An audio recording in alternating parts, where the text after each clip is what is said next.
7 anggota polisi yang terseret kasus perintangan penyidikan perkara penembakan Brigadir Yosua oleh Ferdy Sambo mendapatkan jabatan baru. Terbaru adalah AKBP Cuk Putranto, mantan anak buah ex-Kadif Propam Polri Ferdy Sambo.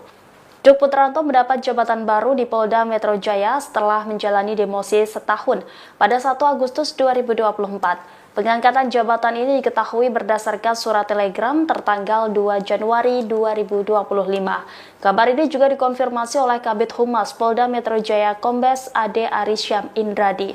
Cuk Putranto akan menjabat sebagai Kabak Binopsnal di Reskrimum Polda Metro Jaya menggantikan AKBP Indra S. Tarigan.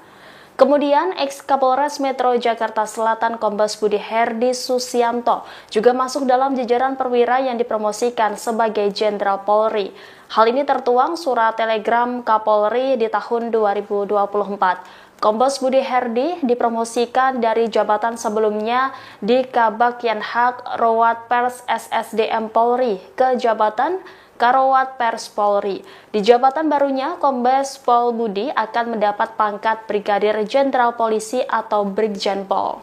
Kemudian Kombes Pol Susanto yang terakhir menjabat sebagai penyidik tindak pidana Madya TK2 Bareskrim Polri. Sebelumnya ia sempat dipindah ke Yanma Polri. Ketika kasus Sambo terjadi, Kombes Susanto menjabat sebagai Kabag Gakum Rob Provos Div Propam Polri. Kemudian Kombes Pol Denny Setia Nugraha Nasution, saat pembunuhan Brigadir Yosua terjadi, Denny Setia menjabat sebagai Sesro Paminal Div Propam Polri, yang kemudian dimutasi ke Yanma Polri karena terseret kasus tersebut. Kemudian ia dipulihkan dengan mendapat jabatan baru sebagai Kabag Jian Ling Rojianstra Sops Polri. Yang kelima, Kombes Pol Murbani Budi Pitono. Murbani menjabat sebagai Kabag Renim Div Propam Polri ketika kasus Ferdy Sambo terjadi.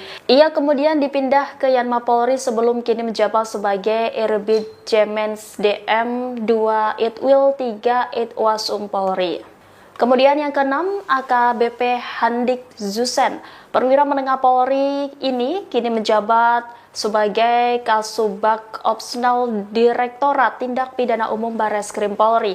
Ia sempat menjabat sebagai Kasubdit Resmob Ditreskrim Polda Metro Jaya sebelum akhirnya dimutasi karena terseret kasus Ferdy Sambo. Dan yang terakhir ada AKBP Ari Cahyanugraha. Ex anak buah Ferdy Sambo, AKBP Ari Cahyanugraha belum lama ini dilantik sebagai Kapolres Demak di lingkungan Kapolda Jawa Tengah. Sebelumnya Acai menjabat sebagai Ex-Kanit 1 Subdit 3 Direktorat Tindak Pidana Umum Badan Reserse Kriminal Polri. Kadif Humas Polri Irjen Pol Sandi Nugroho mengatakan pemberian jabatan dan kenaikan pangkat ini merupakan kebijakan pimpinan melalui pertimbangan Dewan Jabatan dan Kepangkatan Tinggi Polri.